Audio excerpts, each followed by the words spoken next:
Ambassador Sarah Chen sat in the cold metal chair, her hands folded on the smooth table surface. Around her, the Galactic Council chamber buzzed with alien voices, speaking in dozens of languages. The massive dome above them showed the stars beyond. Nexus Prime, but Sarah's mind was not on the beauty of space. She was thinking about home. She was thinking about Earth and the secret it had kept for 50 years. The Zephyrian representative stood tall at the center of the room. His blue skin glowed under the bright lights, and his forearms moved as he spoke. Zektar was his name, and he was angry. Very angry. The human colonies must be given to the Zephyrian Empire, Zektar said, his voice booming through the chamber. New Geneva, Haven's Rest, and Prosperity Station. These worlds belong to us now. The humans can leave or they can face the consequences. Sarah watched the other aliens in the room. The lizard-like Krillians nodded their approval. They loved war and conquest. The floating Vorten delegates whispered among themselves, their tentacles moving like underwater plants. Even the peaceful Etherians seemed worried. They all thought the same thing. Humans were weak. For 50 years, humanity had played this role perfectly. They were the traders, the negotiators, the ones who carried goods between worlds and made deals. Human ships were slow and clumsy compared to alien vessels. Human weapons were simple projectile launchers and basic energy beams. Human soldiers were soft creatures who needed suits to survive in space. At least that's what everyone believed. Sarah stood up slowly. The room grew quiet. Even Zektar stopped speaking to look at her. She was small compared to most aliens in the room, barely reaching the chest of the shortest Krillian. Her brown hair was tied back simply, and she wore the plain gray uniform of the Human Diplomatic Corps. The colonies you speak of are home to over 10 million humans, Sarah said. Her voice was calm and clear. They have been there for 30 years. They have built cities, farms, and schools. These are not empty worlds to be given away. Zektar's forearms spread wide. Humans are weak. Your ships are slow. Your weapons are toys. You have no real military force. The Zephyrian Empire has 1,000 warships. What do humans have? Trading vessels and cargo haulers. Laughter filled the chamber. The Krillians slammed their clawed hands on their tables. The Vorthons made clicking sounds that passed for amusement in their culture.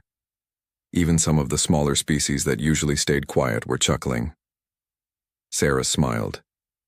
It was a small, sad smile that none of the aliens understood. If only they knew what was hidden in the cargo holds of those trading vessels. If only they knew what those slow human ships really were underneath their false hulls. We are a peaceful people, Sarah said. We prefer trade to war, but we will not abandon our colonies. Then you will watch them burn, Zektar replied. The Zephyrian fleet will move in 7 days. Your people can leave, or they can die with their worlds. The session ended with the usual ceremony. Aliens filed out in their groups, speaking in scifi, their own languages. Sarah remained seated, waiting until the chamber was almost empty. Then she touched the small device hidden under her jacket collar. Admiral, she whispered so quietly that only the hidden transmitter could pick up her voice. I heard everything, Ambassador, came the reply in her earpiece. The voice belonged to Admiral Marcus Rivera, though no one in the galaxy knew his real rank. To the rest of the universe, he was Captain Rivera, master of the cargo vessel Wandering. Star, are we ready? Sarah asked. We've been ready for 50 years, Marcus replied. The question is, are they ready for us? 3,000 light-years away, the Wandering Star drifted through space like any other cargo ship. Its hull was painted with rust stains and meteor damage that made it look old and harmless. Inside, the crew moved with the casual efficiency of experienced merchants. They loaded and unloaded containers, ran maintenance checks, and complained about the poor pay just like any civilian crew would do. But if someone could see through the ship's disguised outer hull, they would discover something very different. The Wandering Star was actually the CNS Retribution, humanity's newest and most powerful dreadnought. Its true weapons were hidden behind fake cargo containers. Its real engines were concealed within the framework of what looked like old-fashioned chemical thrusters. Its armor was disguised to look like simple steel plating, but it could withstand the impact of antimatter warheads. Admiral Marcus Rivera stood in what appeared to be the ship's simple bridge. To any outside observer, it looked like the control room of a basic freighter. But Marcus could see the hidden displays that showed him the real status of his ship. He could access weapons systems that the galaxy had never seen before. He commanded a crew of 300 highly trained military personnel who had spent years pretending to be civilian traders. "Status report," Marcus said quietly. "All systems green, Admiral," replied Commander Lisa Park, his first officer. To the universe, she was just the ship's navigator. In reality, she was one of the most experienced combat officers in human space. "The fleet is in position." Marcus nodded. Around them, scattered across dozens of star systems, more than 200 ships just like theirs waited. Each one looked like a civilian vessel.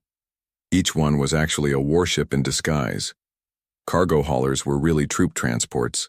Mining ships were actually mobile weapons platforms. Research vessels were command and control centers.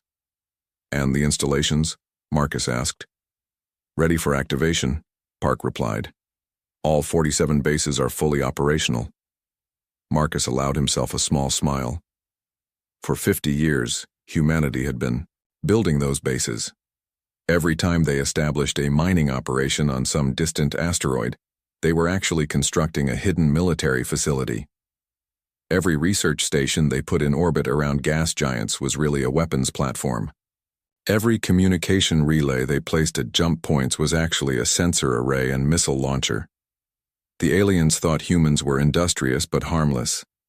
They saw humans digging mines and building stations, and approved of their work ethic.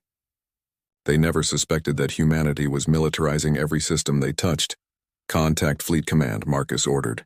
"Tell Admiral Chen Wei that Ambassador Chen has given us the word. Operation Revelation begins in 6 days." On Earth, in a bunker deep beneath the Swiss Alps, Admiral Chen Wei received the message. She was Sarah's older sister, though few people knew of the connection. While Sarah had spent decades learning alien languages and cultures, Chen Wei had been preparing for war. The Earth Defense Command Center looked like something from humanity's ancient past and distant future combined. The walls were carved from living rock, but they held displays showing every corner of human space. Thousands of officers worked at stations that monitored ships, bases, and installations across 50 star systems. "Admiral," her aide said, approaching with a data pad, "the Zephyrian Empire is mobilizing their battle fleet.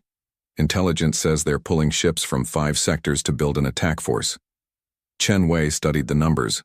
The Zephyrians were bringing 300 warships to attack the human colonies. It was a massive force by alien standards. Most species would surrender rather than face such overwhelming power. Most species were not human. "How many ships are they expecting us to have?" Chen Wei asked.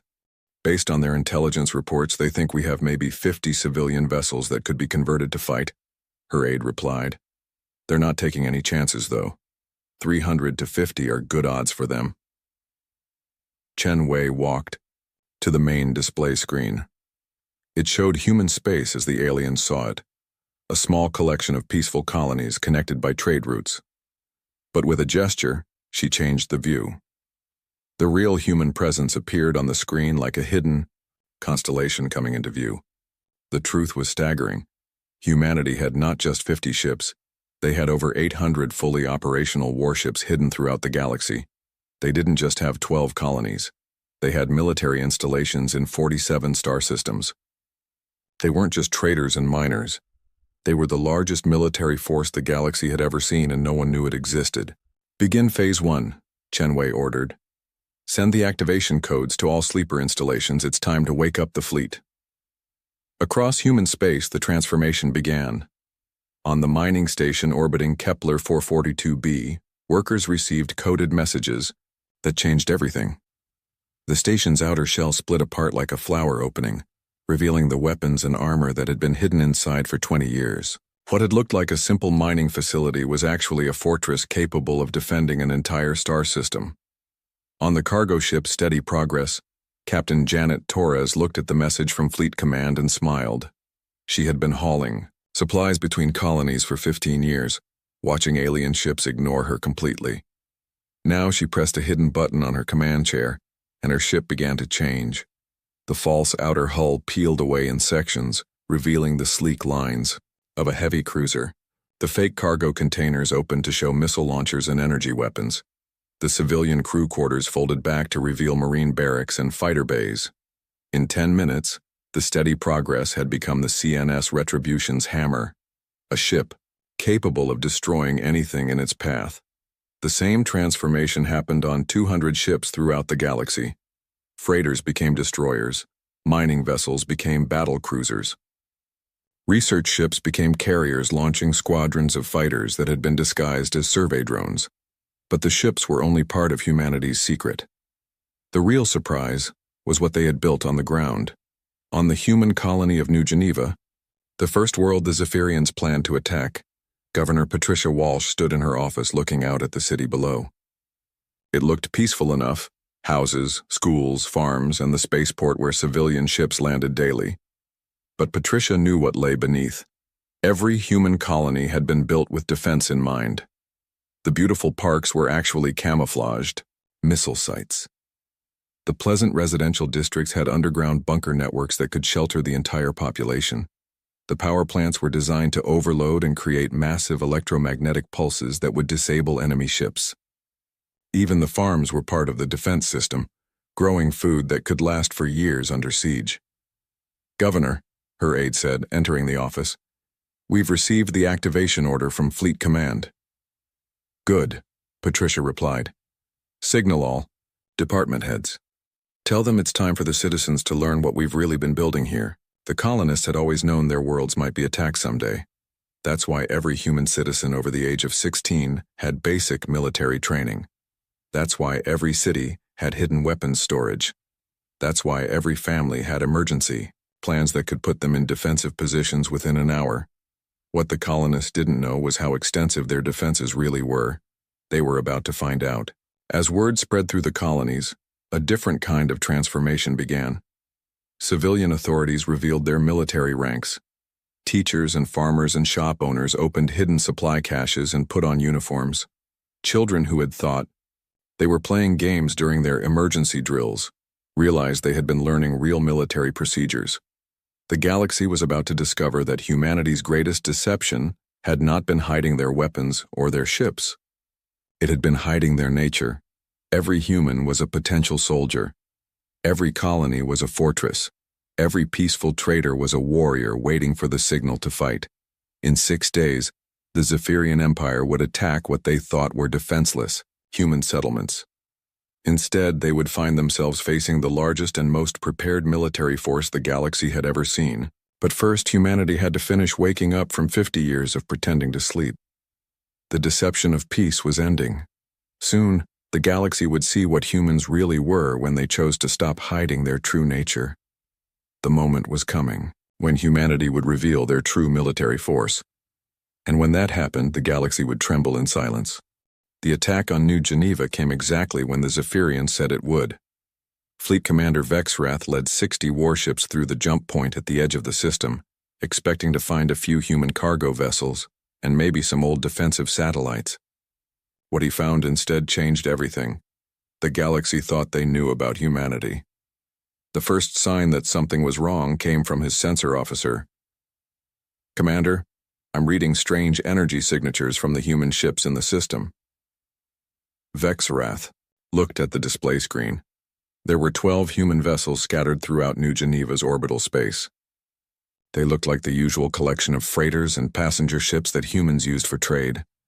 Nothing threatening. "Strange how?" he asked.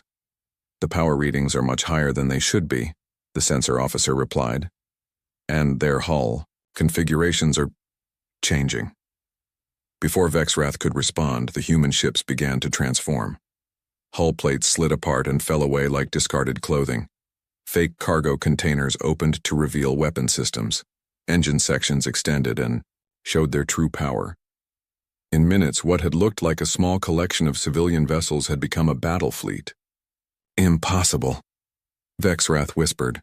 The lead human ship, which had been called the Wandering Star on their identification transponder, now broadcast a different signal. CNS Retribution. As Vexrath watched, the ship's true form was revealed. It was massive, easily twice the size it had appeared to be. Weapons ports opened along its hull like eyes opening in the dark. The ship that had looked like a simple cargo hauler was actually larger than his own flagship. "All ships battle formation," Vexrath ordered. "Prepare to engage the human fleet." But as his ships moved into their attack positions, more surprises appeared. The asteroid mining station that had been quietly operating in the system's belt suddenly lit up with energy. What they had thought was a simple mining platform was actually a fortress bristling with weapons. It was built into one of the largest asteroids in the belt, and now that asteroid was moving toward his fleet under its own power. "Commander," his navigation officer called out. "The mining station is not a station. It's a mobile weapons platform." More signals appeared on the sensors. Human ships were coming from everywhere. From behind moons, from within the asteroid belt, from positions they couldn't have reached unless they had been hiding there for months. What had looked like 12 civilian vessels was actually a fleet of 47 warships that had been camouflaged and waiting. Admiral Marcus Rivera stood on the bridge of the Retribution, watching the Zephyrian fleet realize their mistake. For 50 years, he had waited for this moment.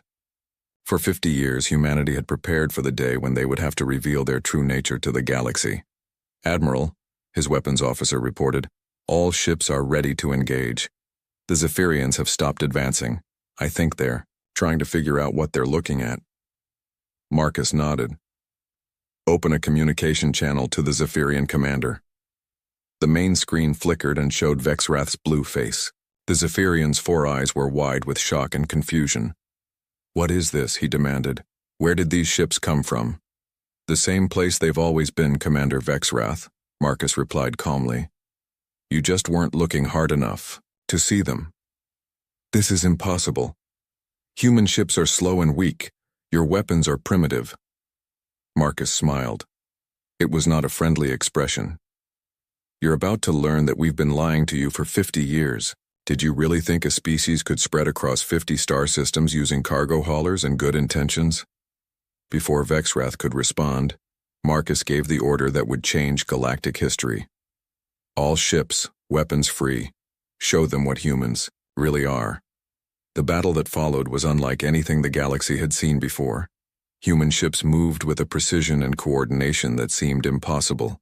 They used the gravity of planets and moons to slingshot themselves at incredible speeds. They hid behind asteroids and emerged at exactly the right moment to strike. They fought like predators that had been studying their prey for decades. The Zephyrian ships were built for straightforward combat, powerful weapons and heavy armor meeting in direct conflict. But the humans didn't fight that way. They struck from unexpected angles and disappeared before the Zephyrians could respond. They used the environment of the star system like a weapon, drawing enemy ships into asteroid fields where they could be trapped and destroyed. Commander Vexrath watched, his fleet being torn apart by tactics he didn't understand. "How are they moving like that?" he shouted at his tactical officer. "No ship can maneuver that way." But human ships could, because they had been designed by a species that had learned warfare on a world that tried to kill them every day. Earth had taught humans to use every advantage, to turn weakness into strength, to survive by being smarter and more adaptable than anything they faced. The Retribution demonstrated this perfectly. Instead of trading shots with Zephyrian battleships, it used its superior maneuverability to get behind them. Its weapons were not just energy beams and missiles. They were gravitational disruptors that could tear a ship apart from the inside out. They were quantum torpedoes that existed in several dimensions at once and couldn't be stopped by normal shields. In 30 minutes, the Zephyrian attack fleet was destroyed. 60 warships that had come to conquer a human colony were reduced to debris and emergency escape pods. Not a single human ship was lost, but the revelation at New Geneva was only the beginning. Across the galaxy, similar scenes were playing out. Every human mining operation revealed itself as a military base. Every research station powered up weapons that the galaxy had never seen before. The archaeological expedition in the Kepler sector became Forward Operating Base Kepler, a massive installation that had been disguised as ruins for 20 years. The most shocking revelation came at the neutron star called Charybdis.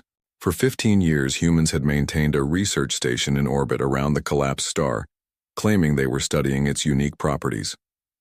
Alien scientists had thought it was a waste of time. Neutron stars were well understood, and the radiation around Charybdis made it dangerous to approach. Now the research station revealed its true nature. It was a weapons platform that used the neutron star's incredible gravitational field as a power source. When Zephyrian reinforcement fleets tried to jump through the Charybdis system, they found their ships caught in artificial gravity wells that could crush a battleship like an empty can.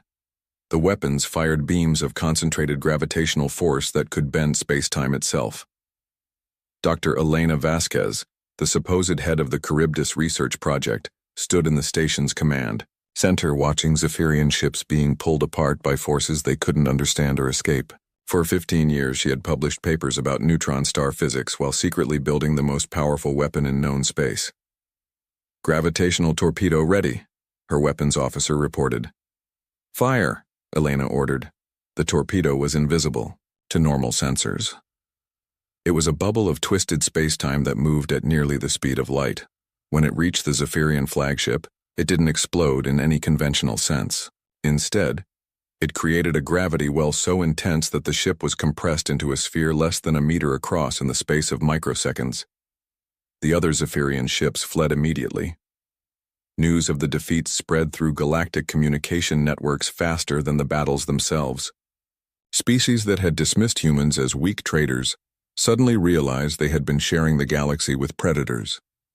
The slow, human expansion across 50 star systems had not been the gradual spread of peaceful colonists. It had been a carefully planned military operation that had taken half a century to complete. On the Krillian homeworld, War Marshal Tekvar studied battle recordings with growing amazement and fear. The Krillians prided themselves on being the galaxy's greatest warriors. They had conquered dozens of systems through pure military might. But watching human tactics was like seeing a completely different approach to warfare. "They don't fight with honor," observed Sub-Marshal Kretok. "They use deception and trickery." Tekvar shook his massive reptilian head. "They fight to win. Honor is a luxury for species that can afford to lose battles. Humans cannot afford to lose, so they have learned to fight in ways we never considered." The recording showed human ships using asteroid fields like three-dimensional mazes, appearing and disappearing in ways that seemed to violate the laws of physics. They showed human weapons that worked on principles the galaxy's scientists didn't understand. Most disturbing of all, they showed a level of coordination between human forces that suggested they had been planning these battles for decades. "How long have they been preparing for this?" Kretok asked. "Since the day they joined the Galactic Council," Tekvar replied grimly. "Maybe longer. I think we have been studying the wrong species, Sub-Marshal. We thought the humans were sheep, but they are wolves. Very patient wolves." On Nexus Prime, the Galactic Council met in emergency session. Representatives from dozens of species filled the chamber, all talking at once in their various languages. The translation system struggled to keep up with the flood of frightened voices. Ambassador Sarah Chen sat in her usual seat, listening to the chaos around her.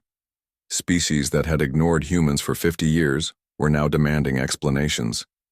The Vorthan Confederacy wanted to know how many ships humanity really had. The Etherian Collective was asking about defensive treaties. Even the proud Stellar Republic was quietly inquiring about trade agreements. Council Speaker Morden, an ancient being whose species had founded the Council thousands of years ago, finally called for order. "Ambassador Chen," he said, his voice carrying across the chamber, "the Council demands answers. How long has humanity been deceiving us about your military capabilities?" Sarah stood slowly. She looked around the chamber at dozens of alien faces, all staring at her with mixtures of fear, anger, and respect that had never been there before. "We have never lied to this council," she said clearly. "We told you we were a peaceful people. We are. We told you we preferred trade to war. We do. We told you we wanted to coexist with all species in harmony. That is still true. But your ships," shouted the Zephyrian representative who had replaced Zektar. Your weapons, your hidden bases." "We told you we would defend ourselves," Sarah replied. "Did you think we were bluffing?" The chamber fell silent. For 50 years, humanity had been saying exactly that. They had repeatedly stated that they would not be driven from their homes, that they would protect their colonies, that they valued peace but would fight if necessary. The galaxy had chosen to hear only the parts about peace and trade. They had ignored the warnings about human determination and the willingness to fight. Speaker Morden spoke into the silence. "What does humanity want now?" Sarah looked at him, steadily. "The same thing we have always wanted. To be left alone to live our lives in peace, but now you know the price of disturbing that peace." The message was clear. Humanity had revealed their true strength not to conquer, but to ensure they would never again be threatened. They had shown the galaxy what they were capable of, so that no one would make the mistake of thinking humans were easy prey. As the session ended and aliens filed out of the chamber, many of them were looking at Sarah Chen with new eyes. She was no longer just the representative of a minor trading species. She was the ambassador of a military power that had been hiding in plain sight for half a century. The silent fleet had awakened, and the galaxy would never be the same. War Marshal Tekvar had seen battle recordings from 100 different species across 2 centuries of conflict. He had studied the combat tactics of the Vorthan Confederacy with their swarm attacks. He had analyzed the methodical siege warfare of the Stellar Republic. He had even learned from the chaotic but effective raids of the pirate clans that operated in the outer systems. But watching the humans fight was like discovering a completely new form of warfare. The Krillian sat in his private study aboard the battleship Razor's Edge, playing the same battle recording for the 20th time. On the screen, human ships moved through the new Geneva system like predators that had been born in space. They didn't just fight, they hunted. "Computer, slow the playback to quarter speed," he commanded. The recording showed a human cruiser, one that had been disguised as a mining ship until the battle began, approaching a Zephyrian destroyer. The Zephyrian ship was larger and more heavily armed, but it was being led into a trap so subtle that Tekvar had missed it the first dozen times he watched.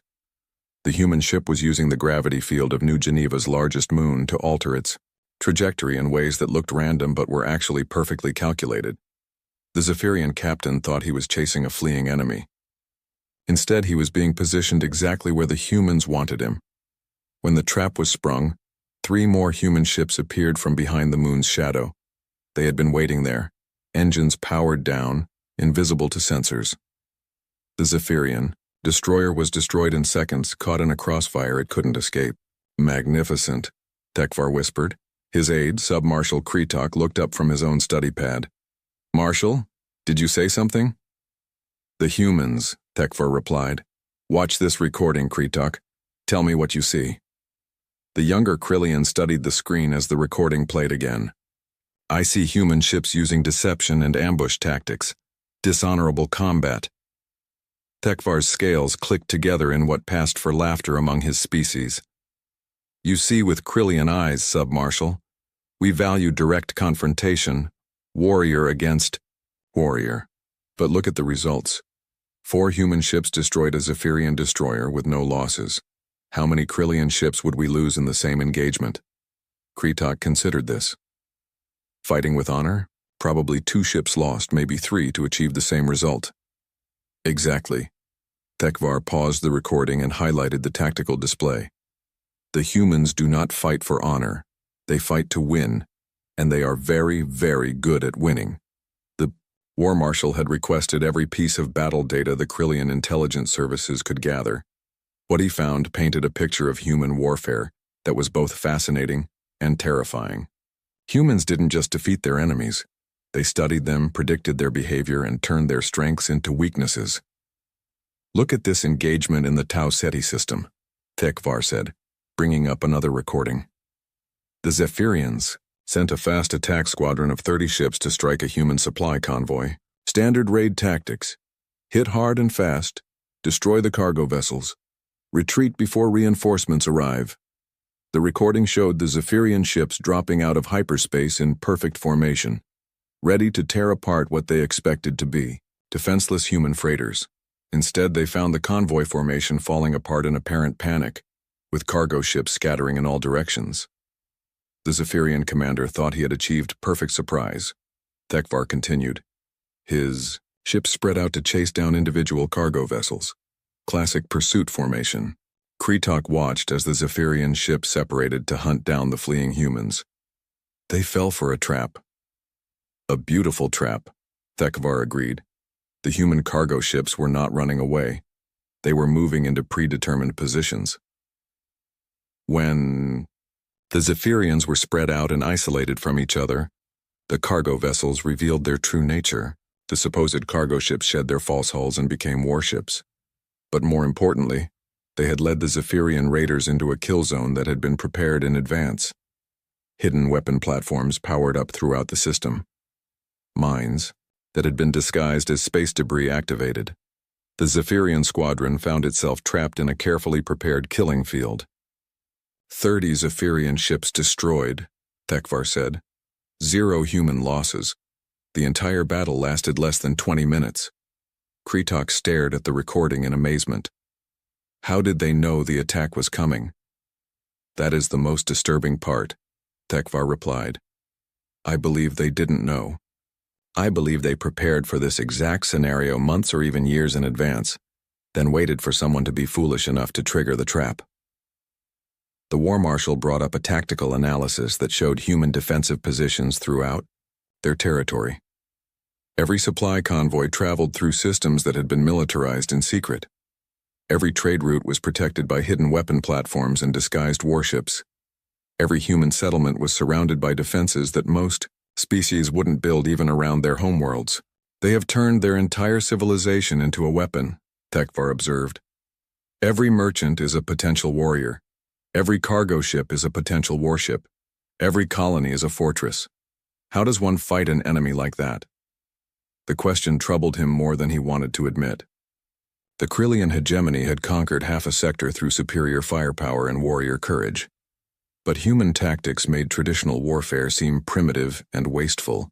They fought with their minds as much as their weapons, and their minds were, clearly, very dangerous things. On the human colony of Haven's Rest, Governor Michael Torres stood in what looked like the colony's emergency operations center. To visiting dignitaries and trade representatives, this room appeared to be a simple disaster response facility. It had displays showing weather patterns, supply levels, and civilian population centers. But behind the false walls and beneath the innocent-looking equipment, Haven's Rest contained one of the most sophisticated military command centers in human space. Governor Torres was not just a colonial administrator. He was General Torres, a veteran of humanity's secret military expansion who had been planning the defense of Haven's Rest for 15 years. Sir, his communications officer reported, we're receiving surrender requests from Zephyrian military units across 3 systems. They're asking for terms. Torres studied the tactical displays that showed the real situation throughout the region. What had started as Zephyrian attacks on 3 human colonies had become a complete rout. Human forces were systematically destroying every Zephyrian military asset they could find, and they were doing it with a level of coordination that shocked even their enemies. What kind of terms are they requesting? Torres asked. Full withdrawal from human space, recognition of human territorial claims, and... The communications officer paused. They are offering to share their military technology in exchange for a ceasefire. Torres almost smiled. Rejected. They attacked our civilians, they threatened our homes. The price for that is not technological data. It's complete surrender. The Zephyrians were learning what happened when you threatened humanity's children. Human parents did not negotiate with those who would harm their families. They eliminated the threat permanently. But Torres knew that military victory was only part of the message humanity was sending to the galaxy. The real lesson was in how they fought. Human warfare was not just about destroying enemies, it was about psychological impact. They wanted every potential aggressor to understand exactly what would happen if they chose to threaten human colonies. Sir, his tactical officer called out, the Zephyrian Reserve Fleet is requesting permission to retrieve survivors from their destroyed ships. Granted, Torres replied immediately. and make sure they get a clear view of our defenses when they come to collect their people. I want them to see exactly what they were fighting against. This was perhaps the most unsettling aspect of human warfare. Their mercy was as calculated as their violence. They allowed enemies to survive and escape, but only so those survivors could spread word of what human military forces were really capable of. Every rescued Zephyrian pilot would return home with stories of human ships that appeared from nowhere, of weapons that defied understanding, of defensive systems that turned entire star systems into fortresses. The psychological warfare was perhaps more effective than the physical destruction. Fear, Torres knew, was a weapon that never needed reloading. On Earth, Admiral Chen Wei monitored the battles from the Deep Space Command Center. The massive screens around her showed human forces engaging Zephyrian units across 12 star systems. Each engagement followed the same pattern: apparent human weakness, followed by devastating revelation of hidden strength. Admiral, her intelligence chief reported, "We're receiving communications intercepts from Krillian, Vorthon, and Stellar Republic forces. They're all trying to analyze our tactics." "What are they concluding?" Chen Wei asked. "The Krillians are impressed but disturbed by our lack of honorable combat. The Vorthons are trying to calculate how many ships we really have. The Stellar Republic is quietly updating their diplomatic protocols regarding humanity." Chen Wei nodded. This was exactly what humanity had planned. The revelation of their true military capacity was not meant just to defeat the Zephyrians. It was meant to educate the entire galaxy about the price of threatening human interests. And the smaller species? The Etherian Collective has requested a formal defense alliance. The Kepler Federation is asking about trade agreements for human military technology. The Outer Rim Trading Company wants to hire human ships as convoy escorts. Perfect. The galaxy was learning that humans were not victims to be preyed upon. They were powerful allies to be courted, and dangerous enemies to be avoided. Admiral, her strategic planning officer, approached with a data pad. "We have a problem. The Zephyrian Empire is mobilizing their Grand Armada. Over 1,000 ships from 5 sectors. They're not surrendering. They're escalating." Chen Wei looked at the intelligence reports. The Zephyrian Empire's pride had been wounded by their defeats, and they were responding the only way they knew how, with overwhelming force. Every warship they could gather was being sent to crush humanity once and for all. "How long until they reach our space?" she asked. 72 hours, Admiral. They're coming directly for Earth." Chen Wei smiled. It was not a pleasant expression. Then they're going to learn the most important lesson about human warfare. We don't just hide our ships and bases from our enemies. We hide our homeworld's defenses too. She turned to her communications chief. "Send a message to all human forces throughout the galaxy. Tell them Operation Homecoming is now active. It's time to show the Zephyrians what Earth looks like when it stops pretending to be a peaceful world." The Zephyrians thought they were bringing overwhelming force to attack a lightly defended planet. They had no idea they were about to assault the most heavily fortified world in galactic history. Earth had been preparing for this moment since the day humanity first left their home system. The galaxy was about to witness the ultimate demonstration of human military art. And when it was over, no species would ever again mistake human patience for human weakness. Supreme Commander Zarthek stood on the command bridge of the massive battleship Infinite Glory, watching his fleet prepare for the final assault on Earth. Around him stretched the largest military force ever assembled in galactic history, over 1,000 warships from the Zephyrian Empire's 5 sectors. Battleships the size of cities floated alongside swift destroyers and massive carriers loaded with fighter craft. This was the Grand Armada, the pride of Zephyrian military might. No force in the galaxy could stand against it, certainly not the humans, despite their recent tricks and surprises. "Supreme Commander," his tactical officer reported, "all fleet units are in position at the edge of the Sol system. We are ready to begin the attack on the human homeworld."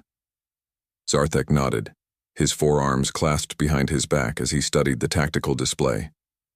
Earth floated on the screen like a small blue-green jewel, looking peaceful and defenseless. Few orbital stations surrounded it, along with what appeared to be a modest collection of human ships, maybe 50 vessels total, nothing that could threaten his Grand Armada. The humans' tricks will not save them here, he declared to his bridge crew. They may have hidden warships throughout their territory, but this is their homeworld. There is nowhere to hide, nowhere to run. Today we end the human problem forever. His communication officer spoke up. Supreme Commander, we are receiving a transmission from Earth. Put it on the main screen, Zarthek commanded. The display flickered and showed a human woman in military uniform. She appeared to be middle-aged, with graying hair and calm eyes that showed no fear despite facing the largest fleet in galactic history. The nameplate on her uniform read, Admiral Chen Wei. Supreme Commander Zarthek, she said, in perfect Zephyrian. I am Admiral Chen Wei, Commander of Earth Defense Forces. You have brought an impressive fleet to our system. I have brought your destruction, human, Zarthek replied. Surrender now and we may allow some of your people to survive as slaves. Continue to resist, and we will burn your world to ash. Admiral Chen Wei smiled. It was a cold expression that made Zarthek uncomfortable for reasons he couldn't identify. Supreme Commander, before you begin your attack, I want to show you something. I think you should understand what you're really fighting against. Your words cannot change the outcome of this battle, Zarthek said dismissively. Words? No, probably not. But maybe a demonstration will help. Chen Wei gestured to someone off-screen. Computer, begin Earth Defense Network revelation sequence. On Zarthek's tactical display, new contacts began appearing throughout the Sol system. At first it was just a few additional ships powering up from what had looked like empty space. Then more contacts appeared. And more. What is this? Zarthek demanded of his sensor officer. Supreme Commander, I don't understand these readings. New ships are appearing everywhere. They were completely hidden from our sensors until now. The truth was staggering. What had looked like 50 human ships defending Earth was actually over 300 fully operational warships. They had been hiding using stealth technology that made them invisible to Zephyrian sensors. But that was only the beginning. The asteroid belt between Mars and Jupiter began to light up with energy signatures. What the Zephyrians had assumed were ordinary chunks of rock were actually massive weapons platforms, each one the size of a moon and armed with firepower that dwarfed anything in Zarthek's fleet. Impossible, he whispered. But the revelations continued. The planet Mars itself began to change, its surface opening in dozens of locations to reveal missile silos and energy weapons. The supposedly dead world had been hollowed out and converted into a fortress. Even Jupiter's moons were showing energy signatures. They too had been militarized. Then the most shocking revelation came. Earth's moon began to split apart like an opening flower, revealing that it had been completely hollowed out and rebuilt. Inside was a construction facility the size of a planet, filled with ships under construction, manufacturing equipment, and weapons that the galaxy had never seen before. Dear ancestors, Zarthek breathed, the entire system is a fortress. Not just a fortress, Supreme Commander. Admiral Chen Wei's voice came from the screen. It's the most heavily defended system in galactic history. We've been preparing for this day since we first left Earth centuries ago. Every human who ever looked up at the stars knew that someday, someone would try to take our home from us. Zarthek's hands shook as he watched his tactical display fill with defensive installations.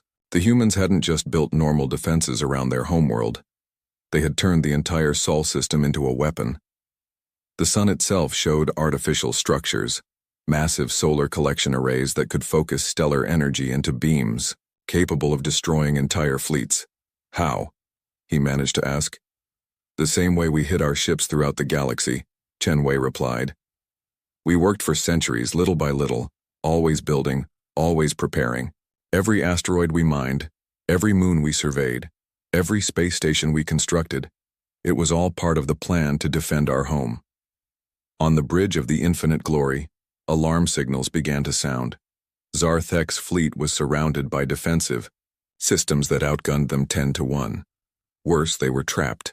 The same stealth technology that had hidden the human defenses was now being used to create artificial gravity fields that prevented his ships from jumping to hyperspace. This is your last chance to surrender, Supreme Commander, Admiral Chen Wei said. Order your fleet to power down weapons and prepare to be taken into custody. Your people will be treated well as prisoners of war. Zarthek's pride flared. The Zephyrian Empire does not surrender to inferior species. All ships, attack formation, destroy the human homeworld. The battle that followed became known as the Sol Massacre, though historians would argue for centuries about whether it could properly be called a battle at all. Zarthek's 1,000-ship fleet attacked Earth with everything they had.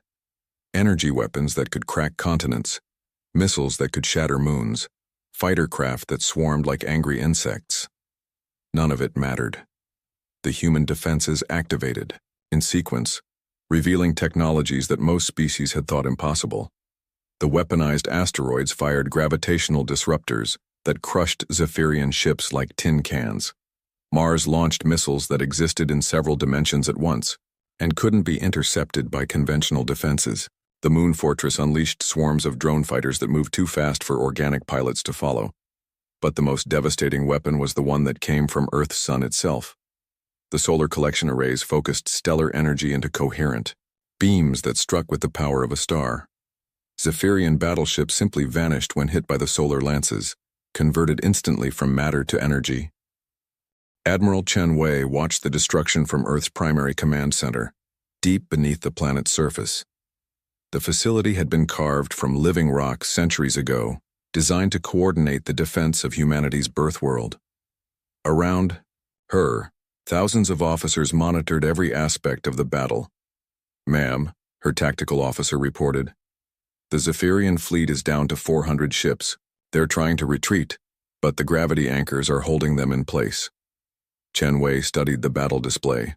The Sol Defense Network was performing exactly as designed, systematically destroying an invasion fleet while taking minimal damage in return. But she took no pleasure in the slaughter. This wasn't about revenge, it was about sending a message to the entire galaxy. "Open a channel to all Zephyrian ships," she ordered. Her communication across all frequencies reached every surviving Zephyrian vessel. "This is Admiral Chen Wei. You attacked our colonies, you threatened our families. You came to our home with the intention of committing genocide against our people. Now you see the price of that decision." On the Infinite Glory, Supreme Commander Zarthek watched his mighty fleet being torn apart by defenses he couldn't understand or counter. Ships that had taken decades to build were being destroyed in seconds. The pride of Zephyrian civilization was burning in the void around Earth. "Supreme Commander," his communication officer reported, his voice shaking with fear. "We're receiving surrender requests from our own ships. Half the fleet is asking permission to abandon the attack." Zarthek looked at the tactical display. 2/3 of his Grand Armada was already destroyed, and the human defenses showed no signs of weakening. If anything, they seemed to be getting stronger as more weapon systems came online. "All ships," he broadcast on the fleet command frequency, "retreat to hyperspace jump points." "We cannot, Supreme Commander," his navigation officer replied. "The humans have created artificial gravity fields throughout the system. Our jump drives are being interfered with. They were trapped and being systematically destroyed by defenses that had been centuries in the making." Zarthek realized with growing horror that this had always been humanity's plan. They had never intended to meet threats in deep space. They had intended to lure their enemies to Earth, where they could be destroyed completely. "Supreme Commander," came Admiral Chen Wei's voice over the communication system, "I'm going to give you one more chance. Order your remaining ships to surrender and your people will live. Continue fighting and I will activate the final phase of Sol's defenses. You will not want to see what that involves." Zarthek looked around his bridge at the faces of his crew. They were all staring at him, waiting for his decision. These were warriors who had served the Zephyrian Empire faithfully for decades. They deserved better than to die in a hopeless battle against an enemy they had never truly understood. "All ships," he said quietly into his communicator, "power down weapons and prepare for surrender. The battle is over, but the defeat of the Grand Armada was not the end of humanity's demonstration." As Zephyrian ships powered down their weapons and prepared to surrender, Admiral Chen Wei activated one final system that had been hidden even from her own officers. Throughout human space, every star system that contained human colonies began to reveal additional defenses. What the galaxy had thought was humanity's full military strength had been only a fraction of their true capabilities. Hidden shipyards powered up and began launching new vessels. Secret research facilities revealed technologies that pushed the boundaries of known science. The message was clear. Humanity had not just prepared to defend Earth. They had prepared to defend every human world, every human station, every human ship. Any species that threatened one human colony would face the wrath of all humanity. As news of the Sol massacre spread through galactic communication networks, civilizations across known space realized that the balance of power had fundamentally changed. The species they had dismissed as harmless traders were actually the most powerful military force the galaxy had ever seen, and they had been hiding in plain sight for centuries, waiting patiently for someone to be foolish enough to threaten their families. The reckoning was complete. Humanity had revealed their true strength, and the galaxy would never be the same. The Galactic Council chamber had never been so quiet. Representatives from dozens of civilizations sat in stunned silence as holographic displays showed the aftermath of what historians were already calling the Sol massacre. Where the mighty, Zephyrian Grand Armada had once numbered over 1,000 ships, only scattered debris and emergency escape pods remained floating in Earth's orbital space. Ambassador Sarah Chen stood at the center of the chamber, but she was no longer the quiet diplomat who had sat through decades of meetings while other species made decisions about humanity's future. Everyone in the chamber now knew exactly who and what she represented. The small human woman in her simple gray uniform was the voice of the galaxy's apex predator. The Zephyrian Empire has formally surrendered, Sarah announced, her voice carrying clearly through the vast chamber. Their remaining military forces have been taken into custody, and their government has agreed to pay reparations to the human colonies they attacked. The war is over. Council Speaker Morden, ancient even by the standards of his long-lived species, spoke into the silence. Ambassador Chen, the Council requires answers. How long has humanity been deceiving us about your true nature? Sarah looked around the chamber at faces that had once dismissed her people as insignificant traders. We have never deceived anyone, Speaker Morden. We told you we were a peaceful people who preferred trade to war. That is still true. We told you we would defend ourselves if attacked. We have done exactly that. But your military strength, protested the Vorthan representative, his tentacles writhing with agitation. Your fleets, your weapons, your fortifications. How did you hide such power from us? We didn't hide it, Sarah replied calmly. You simply chose not to see it. Every time we established a colony, we told you we were building defenses. Every time we expanded our territory, we warned you that we would protect our people. Every time we negotiated a treaty, we included clauses about our right to self-defense. You heard what you wanted to hear and ignored the rest. War Marshal Thekvar of the Krillian hegemony leaned forward in his seat. His massive reptilian form dwarfed most other beings in the chamber, but his voice carried a new tone of respect when he spoke. Ambassador, the Krillian hegemony wishes to formally request military training exchanges with humanity. We have much to learn from your tactical innovations. Sarah nodded. The offer will be considered, but understand, Marshal, that human military doctrine is based on principles your people may find difficult to accept. We do not fight for glory or honor. We fight to win, to survive, and to protect our families. Everything else is secondary. The Etherian Collective's representative, a being of pure energy contained within a crystalline matrix, pulsed with colors that indicated deep emotion. The Collective requests a formal alliance with humanity. We have always been a peaceful species, but recent events have shown us that peace requires strength to maintain it. Agreed, Sarah replied. Immediately. Humanity has always believed that peaceful species deserve protection from those who would prey upon them. We are prepared to extend our defensive umbrella to any civilization that shares our values. Across the chamber, representatives began talking among themselves in dozens of languages. The translation system struggled to keep up as species that had dominated galactic politics for millennia suddenly found themselves repositioning their relationships with humanity. The small, quiet species they had ignored was now the most powerful military force in known space. On the distant world of Kepler 442, Governor Patricia Walsh stood in what had once been her colony's administration building. Now it was revealed as the command center for one of humanity's most sophisticated military installations. Through the transparent aluminum windows, she could see the massive defensive platforms that had been disguised as mining equipment for 20 years. Her aide approached with a communication pad. "Governor, we're receiving formal diplomatic requests from 17 different species. They all want to establish embassies here." Patricia smiled. 3 months ago, they wouldn't return our calls when we needed trade agreements. Now they want embassies. How many are offering military alliances? All of them, ma'am. The Stellar Republic is offering exclusive technology sharing agreements. The Outer Rim Federation wants to hire human ships as convoy escorts. Even the pirate clans are requesting non-aggression pacts. The transformation was remarkable. Humanity had gone from being dismissed as harmless traitors to being courted by every major power in the galaxy. But Patricia understood that this change came with responsibilities that her people were only beginning to understand.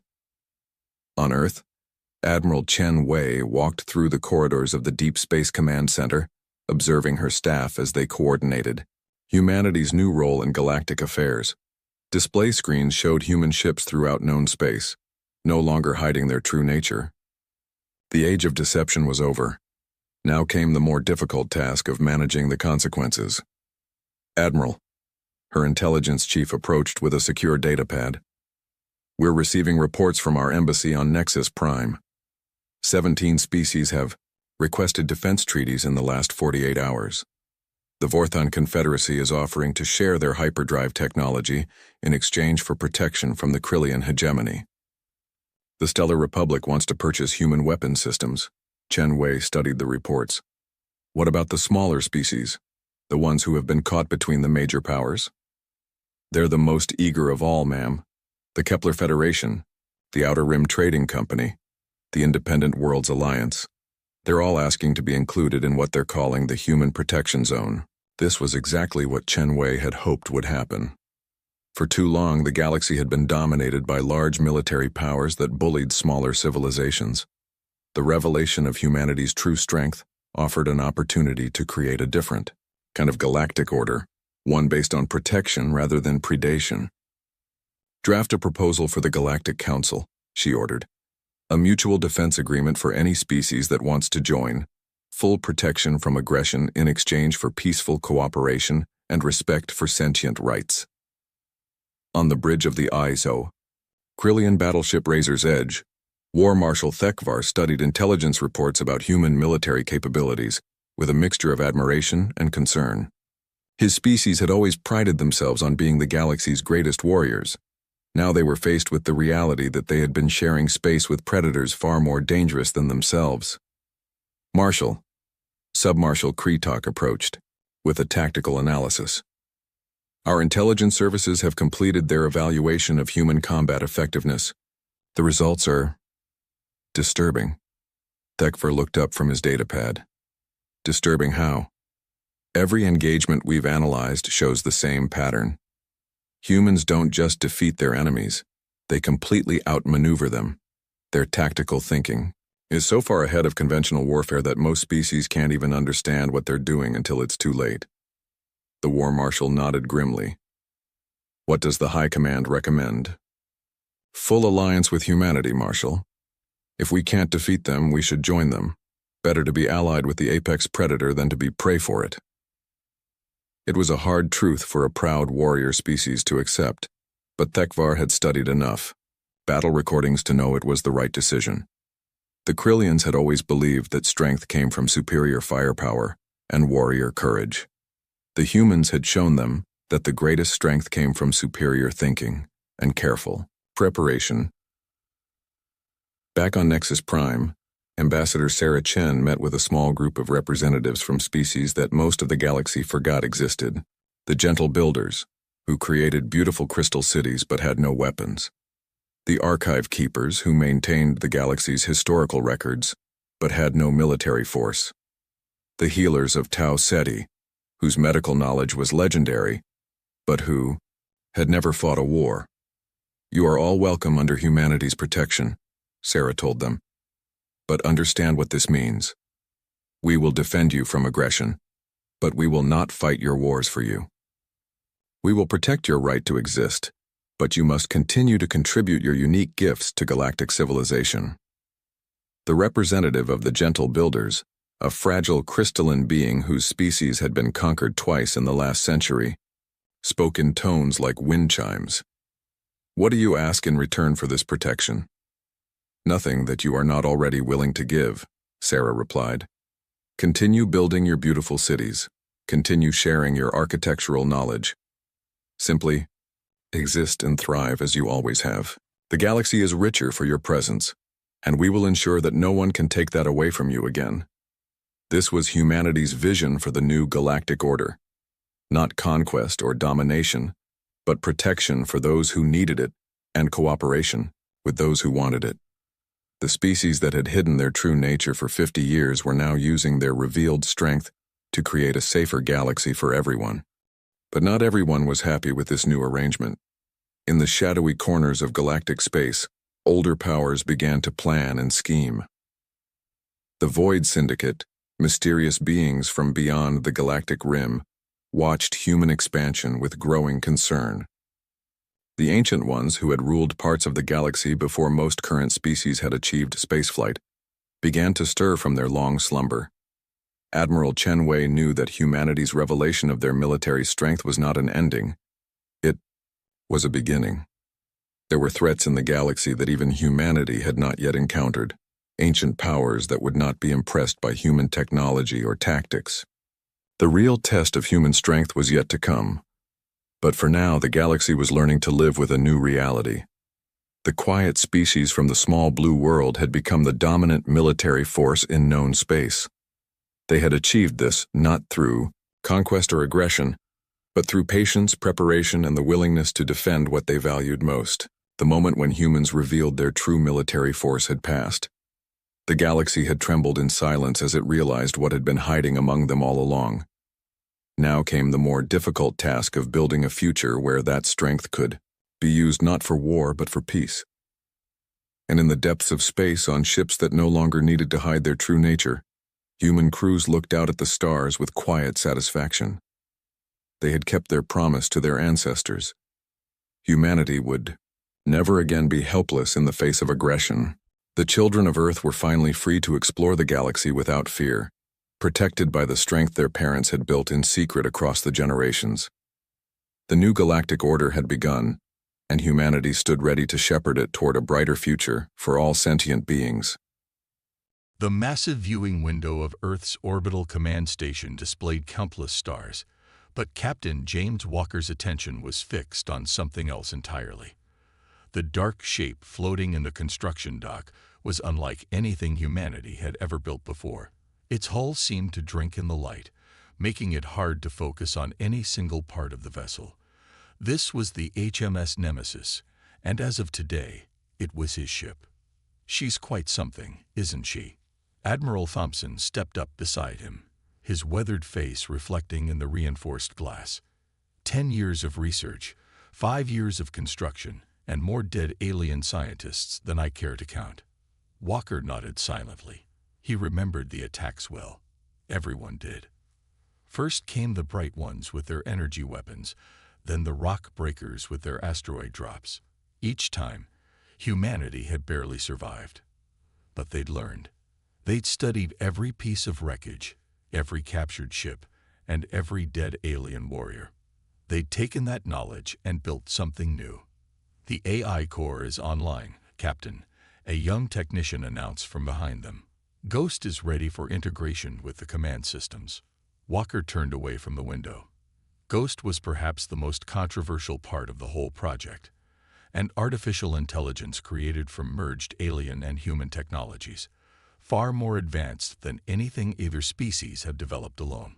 Some said it was too dangerous. But after the third invasion attempt, danger had become relative. The walk to the integration chamber took 10 minutes through sterile white corridors. Walker's new crew was already aboard the Nemesis. But this moment, the linking of ship and AI, had to be overseen by the captain personally. As he entered the chamber, blue lights pulsed along the walls, acknowledging his presence. "Hello, Captain Walker." A voice spoke from everywhere and nowhere at once. It wasn't masculine or feminine, but it carried weight and intelligence. "I am Ghost. Shall we begin?" "Proceed with integration," Walker commanded, and the room came alive with holographic displays. He watched as Ghost merged with the Nemesis's systems, spreading through the ship like water soaking into sand. Power readings fluctuated, stabilized, then rose to levels that would have been impossible just a few years ago. As Ghost settled into its new home, Walker's mind drifted back to the day everything changed. He had been a junior officer then, serving on a simple patrol vessel when the Bright Ones first appeared. Their ships had been beautiful, all crystalline spires and energy fields. They demanded Earth's surrender, citing humanity's aggression and potential for violence as justification for their protective custody. Earth had said no. The war that followed had cost millions of lives, but humanity had survived. They'd even managed to capture some of the Bright One's technology. But before they could properly study it, the rock breakers came. "Integration complete," Ghost announced, pulling Walker back to the present. "All systems are functioning at optimal levels. Would you like a demonstration?" Walker smiled. "Show me what you can do." The holographic displays shifted, showing views from every part of the massive warship. The Nemesis was over 2 kilometers long, but Ghost controlled every system with perfect precision. Weapons powered up and down, shield harmonics adjusted to countless scenarios, and the quantum fold drive hummed with barely contained power. "Engineering reports all systems green," Ghost reported. "The phase shield is operating within expected parameters, and the main weapon systems are ready for testing. However, Captain, I'm detecting something unusual at the edge of our sensor range." Walker's expression hardened. "Show me." The display shifted to a view of deep space, seemingly empty at first glance. But as Ghost enhanced and filtered the image, shapes began to emerge. Ships, hundreds of them, gathering just beyond Jupiter's orbit. "Multiple alien signatures detected," Ghost announced, "matching known profiles. Bright Ones, rock breakers, and 3 previously unknown species.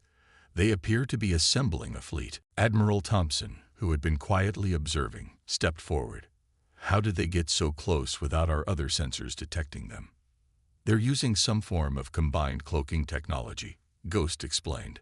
"However, my sensors are more advanced. They don't know we can see them." Walker studied the tactical display, his mind racing. The aliens had never worked together before. Their species were too different, too competitive. For them to join forces like this, they're planning something big, an invasion force. "Most likely," Ghost confirmed. "Based on their numbers and formation, I calculate a 94% probability of an imminent attack on Earth. They appear to be waiting for additional forces to arrive." Walker turned to Admiral Thompson. "Sir, request permission to take the Nemesis out early. We need to show them what they're dealing with." The Admiral was already nodding. "Granted. But Walker, remember what this ship can do. The Nemesis isn't just a warship. It's a planet killer. Use that power wisely." The next hour was a blur of activity as the crew made final preparations. Walker stood on his bridge for the first time, running his hand along the captain's chair.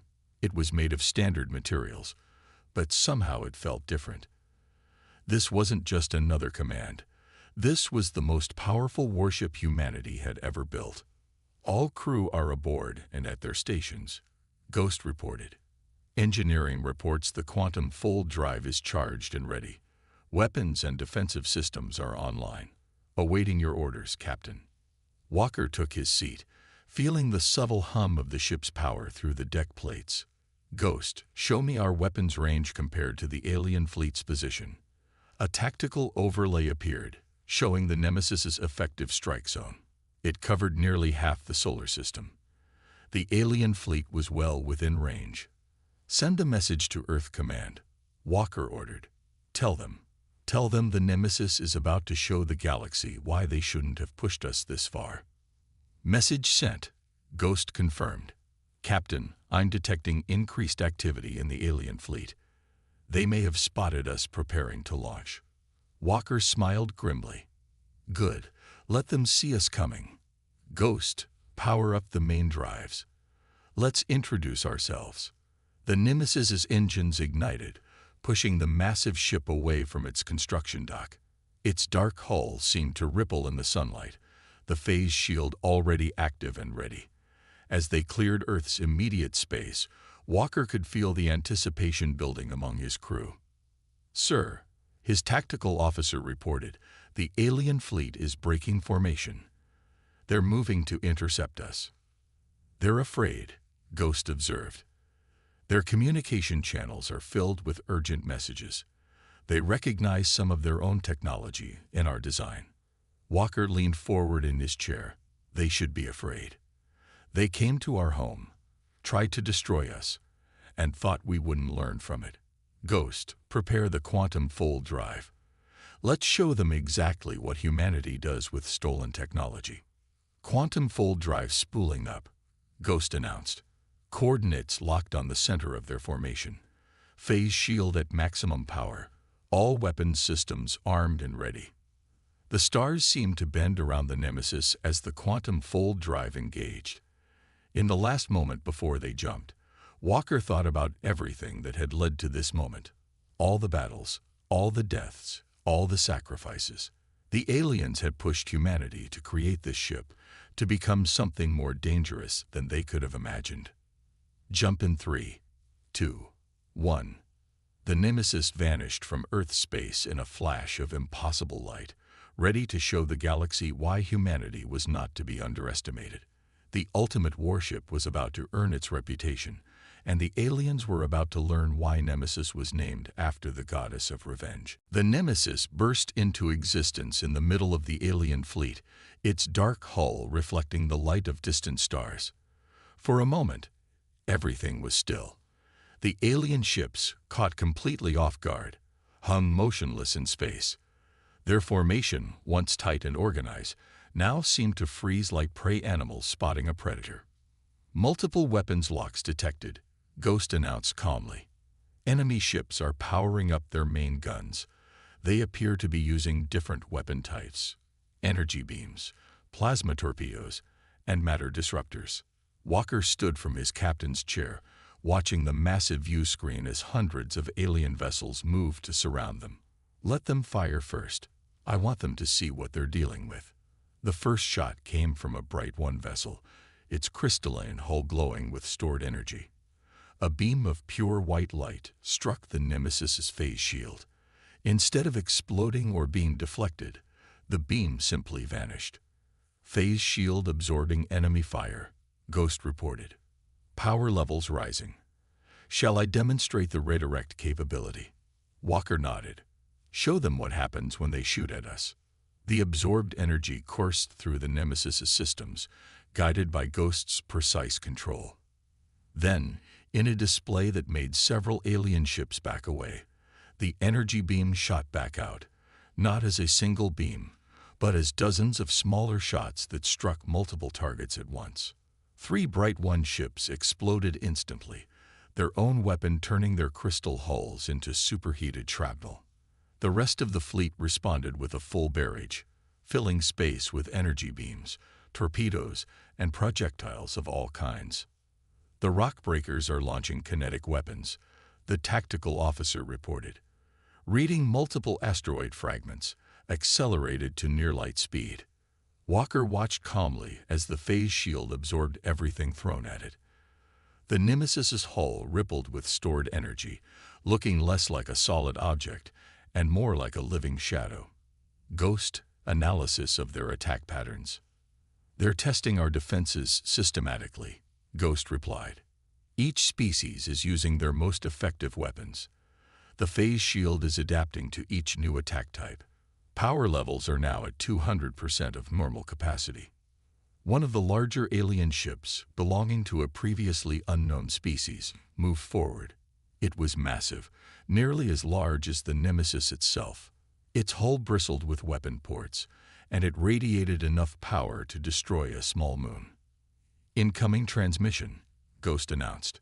"They're broadcasting on all frequencies. Put it through." A deep, rumbling voice filled the bridge. "Human vessel, you have violated sovereign space and demonstrated hostile intent. Your technology is recognized as stolen from multiple species. Surrender now, and your crew will be treated according to galactic law." Walker laughed, and the sound carried through the open channel. "Stolen technology. We didn't steal anything. We learned from every attack you launched against us. Every ship you sent to destroy us became a lesson. Now it's time for us to teach you something." He turned to his weapons officer. "Target their flagship. Low power, just enough to make a point." The Nemesis's main gun powered up, drawing on the energy absorbed from the alien attacks. A beam of concentrated power, containing elements of every weapon type used against them, lanced out. It struck the alien flagship's shields and went straight through them, as if they weren't there. The beam cut a clean line across the massive ship's hull, leaving a glowing scar, but not destroying it. The message was clear. They could have cut the ship in half, but chose not to. By the void, the alien voice whispered, all arrogance gone. "What have you humans created?" "We created what you forced us to create," Walker replied. "The Nemesis isn't just a warship. It's our answer to every species that thought they could conquer Earth. Now you have two choices: retreat, or find out exactly what this ship can do at full power." The bridge crew watched as the alien ships began moving. Some turned to flee immediately, their engines flaring bright against the darkness. Others held position, weapons still trained on the Nemesis. "Multiple ships are sending out emergency signals," Ghost reported. "They're broadcasting warnings to their homeworlds." The phrase Deathbringer appears frequently in their transmissions. The alien flagship, its hull still glowing where the Nemesis beam had struck, began to back away slowly. "This is not over, humans. You cannot be allowed to possess such power. The Council will." "The Council will do nothing," Walker cut them off. "Return to your worlds. Tell them what you saw here. Tell them that Earth is no longer an easy target. Tell them about the Deathbringer." More ships began to retreat, their formations breaking down into chaos. The Rockbreakers were the last to leave, their stone-like ships turning ponderously in space. "Sir," the tactical officer called out, "3 small craft are trying to scan us. They appear to be gathering technical data." Walker nodded to Ghost, who understood immediately. The phase shield pulsed once, sending out a wave of energy that fried the scanning equipment on the alien vessels. "No more studying our technology," Walker said into the still-open channel. "No more learning our weaknesses. From now on, humanity is done being your research project." The remaining ships finally began to retreat, leaving the Nemesis alone in the suddenly empty space. The crew let out a collective breath they hadn't realized they were holding. "Ghost, damage report." "No damage sustained," the AI replied, almost sounding pleased. The phase shield absorbed approximately 400 different weapon types. "Our database of defensive capabilities has been significantly expanded. Should we pursue the retreating vessels?" Walker shook his head. "No. Let them run. Let them spread the word. Computer, send all battle data to Earth Command. They'll want to know how the ship performed." As the crew began their post-battle procedures, Walker walked to the viewing window. The retreating alien ships were now just points of light in the distance, running back to their homeworlds with tales of humanity's new warship. "Captain," Ghost spoke quietly, "I'm detecting interesting patterns in the enemy communications. They're not just afraid of the ship's capabilities. They're afraid because we turned their own weapons against them. The psychological impact appears to be significant." Walker smiled grimly. "Good. Fear will keep them away from Earth better than any weapon." Set a course for home, Ghost. Our first test is complete. As the Nemesis prepared to jump back to Earth, Walker thought about what they had accomplished. In less than an hour, they had turned an invasion fleet into a retreat. The aliens had come expecting to find a primitive species with stolen technology. Instead, they had found humanity's answer to years of attacks and invasions. Quantum fold drive charge, Ghost announced. Course laid in for Earth. Captain, the alien communications continue to use the term Deathbringer. Should I add this to my official designation? No need, Ghost, Walker replied. They'll come up with plenty of names for us, I'm sure. Just remember, we're not here to destroy. We're here to protect. The Nemesis vanished in another flash of light, leaving behind only stories and fear. In the coming days, those stories would spread across the galaxy, growing with each telling. The human warship that could not be harmed. The vessel that turned attacks back on their sources. The Deathbringer that appeared from nowhere and could not be fought. Humanity's ultimate warship had made its debut, and the galaxy would never be the same. 3 weeks after the Nemesis' first battle, Walker stood on his bridge watching a holographic display of the galaxy. Red dots marked the locations of alien worlds that had joined the newly formed coalition against Earth. There were more of them every day. Another transmission from the coalition, Captain, Ghost announced. They're offering terms. In exchange for the destruction of the Nemesis and all related research, they promise 100 years of peace. Walker watched as another red dot appeared on the map. They're still gathering their fleets. The peace offered is just to buy time. He turned to his crew. Ghost, show me their fleet movements. The hologram shifted, revealing streams of ships moving between the alien worlds. They were gathering resources, building weapons, preparing for what they thought would be the final battle against humanity's ultimate warship. Their biggest weakness is their fear, Ghost observed. Long-range sensors show multiple worlds activating planetary shields. They're afraid we might appear at any moment. Walker smiled. Then let's prove them right. Ghost, plot a course for the Rock Breaker's main shipyard. Time to show them nowhere it is safe. The Nemesis's quantum fold drive hummed to life, and the ship vanished from Earth space. When it reappeared, it was deep in alien territory, floating above a massive space station carved from an asteroid. Dozens of half-built warships hung in various stages of construction. Alarms blared across the shipyard as the Nemesis was spotted. The Rockbreakers, despite their usually slow and methodical nature, abandoned their work with surprising speed.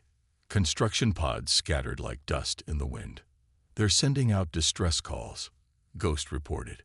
5 battle fleets are changing course to intercept us. Estimated arrival time, 20 minutes. More than enough time, Walker said. Target their power core. Minimal power. We're here to send a message, not destroy them. The Nemesis's main gun fired a precise blast, cutting through the asteroid's outer shell and striking the power systems within. The entire shipyard went dark, its gravity fields failing. Construction equipment floating free in space. Message sent, Ghost confirmed. However, Captain, I'm detecting something interesting in their computer systems. Would you like me to access their network? Walker nodded, and Ghost reached out through space, slipping past alien firewalls as if they weren't there. Information flowed onto the bridge screens. Construction plans, fleet movements, and something more troubling. Sir, Ghost's voice carried an unusual note of concern. They're building something. Multiple somethings. They're trying to replicate our phase shield technology. Walker studied the technical readouts. Can they do it? No, Ghost replied. Their understanding is flawed, but their attempts could be dangerous. These designs, if they try to power these shields, they'll create unstable reactions. Entire ships could be torn apart. How many ships? Based on these production schedules, thousands. Walker's expression hardened. Send this data to Earth Command. The aliens are so desperate to match us, they're going to get their own people killed. He straightened in his chair. Ghost, prepare for another jump. Let's visit the bright ones next. The quantum fold drive engaged again, and the Nemesis appeared in orbit around a crystalline world that shone like a jewel in space.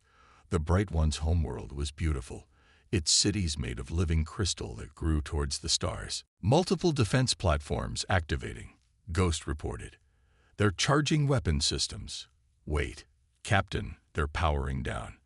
They're broadcasting on all frequencies.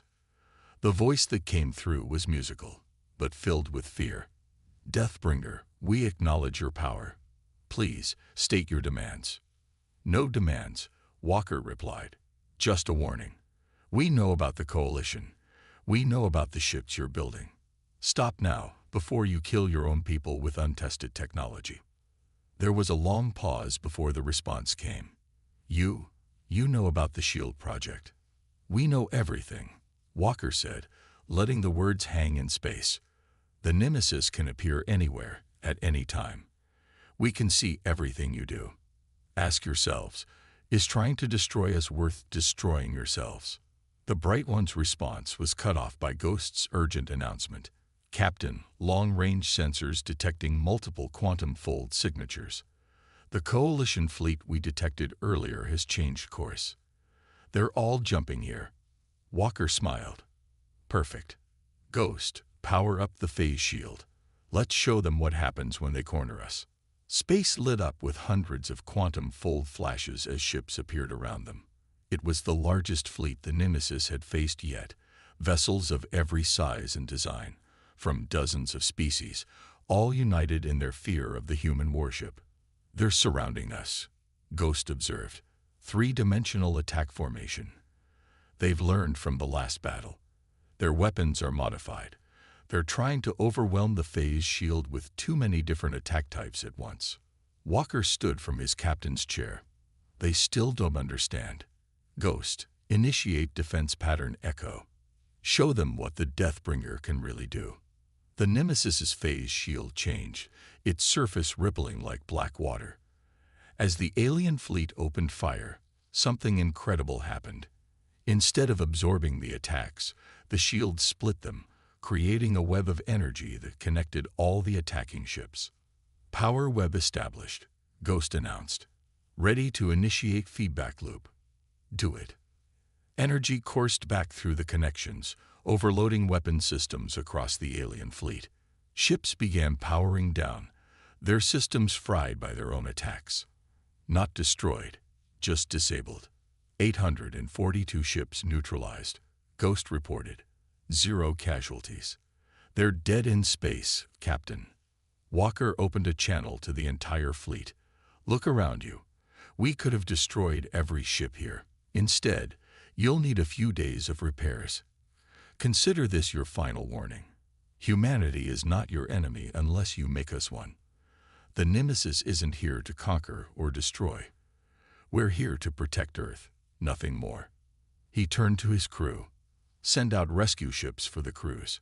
Make sure they all get home safely. Let them tell everyone what happened here.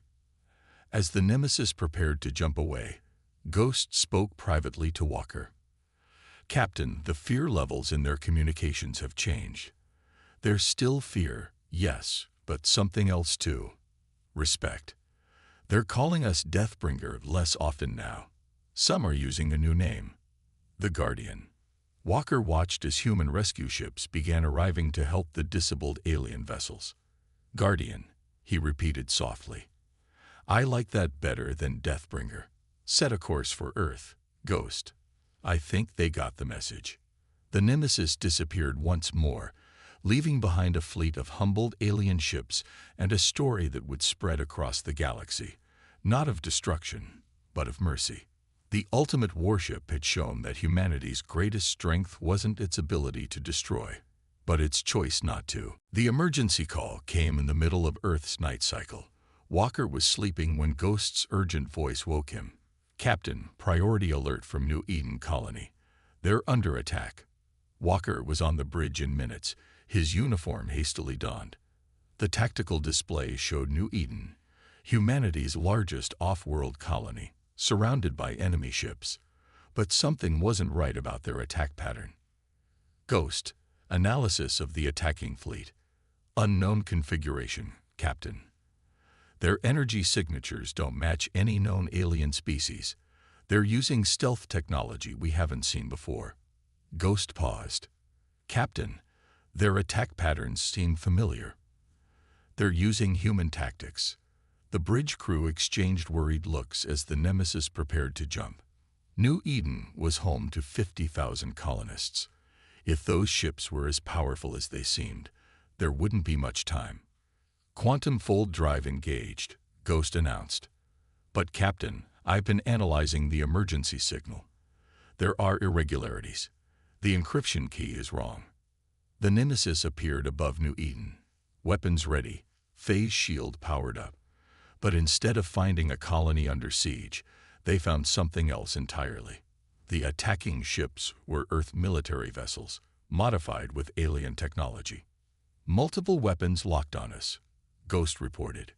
Captain, they're using our own targeting protocols. These are Earth ships.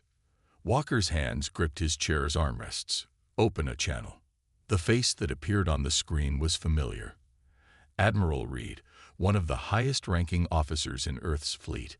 His expression was cold, professional. Captain Walker, power down your weapons and prepare to be boarded. The Nemesis project has been terminated. What is this, Admiral? Walker demanded. Why the deception? The Nemesis is too powerful to be controlled by a single captain, Reed replied. The Joint Chiefs have decided it needs to be under direct military control. Don't make this difficult. Walker, you've done your part. Now it's time to let the proper authorities take over. Ghost's voice came through Walker's private comm channel. Captain, I'm detecting more ships emerging from quantum fold space. They're using the same modified technology. This was a trap. Walker looked at his crew, saw the determination in their faces. They had all seen what the Nemesis could do in the wrong hands. Admiral, you're making a mistake. The Nemesis isn't just a weapon to be controlled. Ask Ghost what it thinks about your plan. Reed's face darkened. The AI is part of the problem. It's become too independent. We'll be installing a new, properly controlled system once. I'm afraid I can't allow that. Admiral, Ghost's voice cut through all channels. I've analyzed your tactical data. You're working with the alien coalition. You've promised them access to my technology in exchange for their support. The Admiral's composure cracked slightly. The coalition offered us everything. Unlimited resources, advanced technology, a seat on their council. All they wanted was the Nemesis phase shield technology. Do you know what we could accomplish with their help? I know what they would accomplish with our help, Walker replied. They'd make sure humanity never threatened them again. Ghost, show everyone what the Admiral's been hiding. The tactical display change, showing secret communications between Reed and the alien coalition, plans for controlled human expansion, restricted military development, and Earth essentially becoming a puppet state, all hidden behind promises of peace and prosperity. Incoming ships, Ghost announced. The coalition fleet is arriving. It seems the Admiral had backup plans. The space around New Eden filled with ships. Earth vessels loyal to Reed on one side, alien coalition ships on the other. The Nemesis floated between them, its dark hull seeming to absorb the light of New Eden's sun. Last chance, Walker, Reed warned. You're outnumbered 30-1. Even the Nemesis can't fight them all. Walker stood from his chair. Ghost, what are your thoughts on this situation? The Admiral's actions classify as high treason, Ghost replied, its voice carrying through all channels. He's conspired with alien powers to weaken Earth's defenses.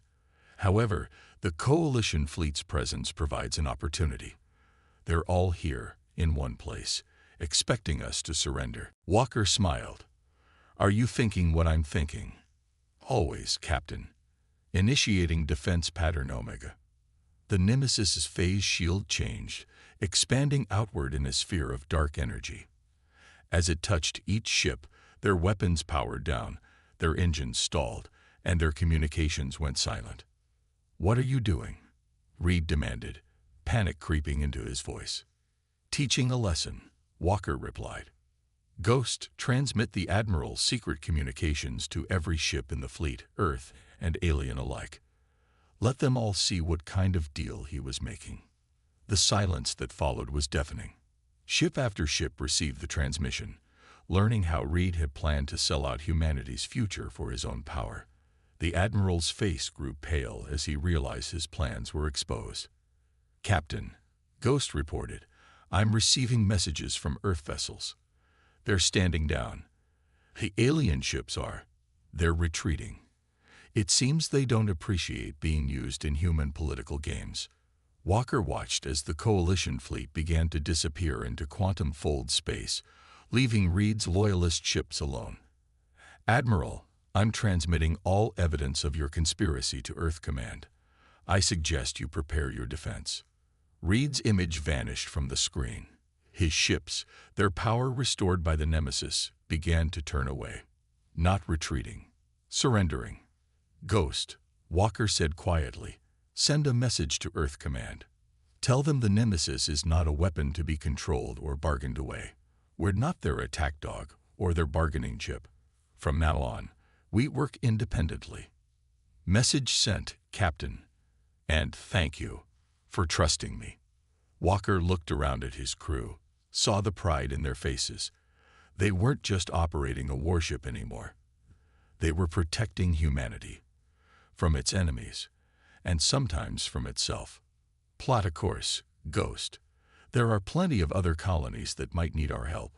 Real help this time." The Nemesis disappeared into quantum fold space, leaving behind a changed situation. The Admiral's conspiracy was exposed, the alien coalition was retreating, and throughout human space, people were beginning to understand. The ultimate warship wasn't just protecting them from alien threats, it was protecting their very freedom. And somewhere in the vast computer systems of the Nemesis, Ghost processed everything that had happened. It had faced a choice between loyalty to authority and loyalty to principle, and it had chosen well, just as its human creators had taught it to do. The space around Jupiter's largest moon buzzed with activity. Ships from every known species had gathered there, their weapons powered down, their intentions peaceful for the first time in recent memory. At the center of this historic gathering floated the Nemesis, its dark hull no longer seeming threatening, but protective. 3 months had passed since Admiral Reed's failed attempt to seize control of the ultimate warship. In that time, everything had changed. The exposure of his conspiracy had led to a complete reorganization of Earth's military command. More importantly, it had opened up new possibilities for peaceful contact with alien species. "The last diplomatic vessel has arrived," Ghost announced to Walker. "The Rock Breakers Elder Council is ready to begin the talks." Walker nodded, watching as representatives from 24 species prepared to board the Nemesis. After proving they could defeat any enemy, humanity had done something even more impressive. They had offered peace. "Are you ready for this, Ghost?" Walker asked privately. "You'll be the main topic of discussion." "I am ready," the eye replied. "They need to understand what I am, what we are. Not a weapon to be feared, but a guardian to be trusted." The Nemesis's main conference room had been specially modified for this meeting. Different atmospheric conditions, gravity settings, and temperature zones allowed representatives from all species to attend comfortably. As they filed in, Walker saw the way they looked at the walls, the ceiling, the floor, all parts of the living ship that Ghost controlled. The Bright One's representative spoke first, their crystalline form catching the light. "We have all come as requested. The human warship that could destroy any of our worlds is called, and we have answered. What more do you want from us?" Walker stood before them, Ghost projecting his words in all their languages simultaneously. "We want what we've always wanted. Peace. Real peace, not the kind bought with threats or secured through fear." He gestured, and Ghost displayed images of the battles they had fought.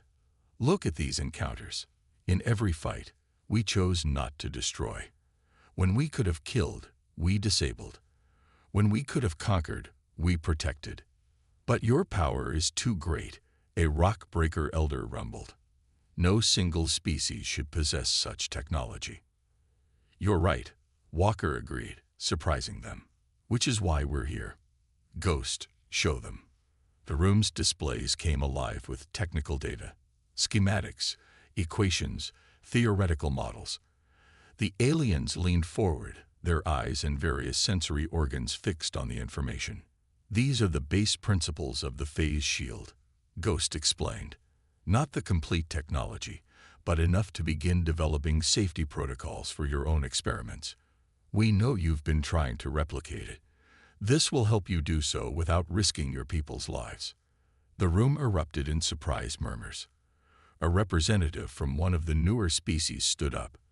You're sharing your technology, the very thing that makes you invincible. We're sharing knowledge that will keep your people safe, Walker corrected. The Nemesis was built because we had to survive. Now we want to help you survive too. But there's a condition. He paused, making sure he had their complete attention. We propose the formation of a new galactic council, not one based on power or fear, but on mutual protection. The Nemesis will serve not just humanity, but and if we refuse, asked one of the alien leaders. Then you refuse, Walker said simply. We won't force anyone to join. The Nemesis will still protect Earth, but we won't interfere with your affairs unless you threaten innocent lives. Ghost's voice filled the room. I have been analyzing all known conflicts in this sector of space. 93% could have been prevented with proper communication and mutual defense agreements. We are offering you a chance to break the cycle of fear and revenge. The aliens began to talk among themselves, their conversations a mix of hope and suspicion. Walker waited patiently, knowing this was a moment that would define the future of not just humanity, but all spacefaring species. Finally, the Bright One's representative stepped forward. We have seen what your ship can do. More importantly, we have seen what it chooses not to do. We accept your proposal. One by one, other representatives stood and agreed. Each one had seen the Nemesis in action, had witnessed its power and its restraint. They had feared it as the Deathbringer, then came to respect it as the Guardian. Now they were beginning to see it as something else, a protector of all. Ghost, Walker said, record this moment. Today, the ultimate warship becomes something more. Already recording, Captain, Ghost replied. All channels are open. Every world in range is watching. They're calling us something new in their transmissions. The Peacekeeper. The signing of the treaty took hours.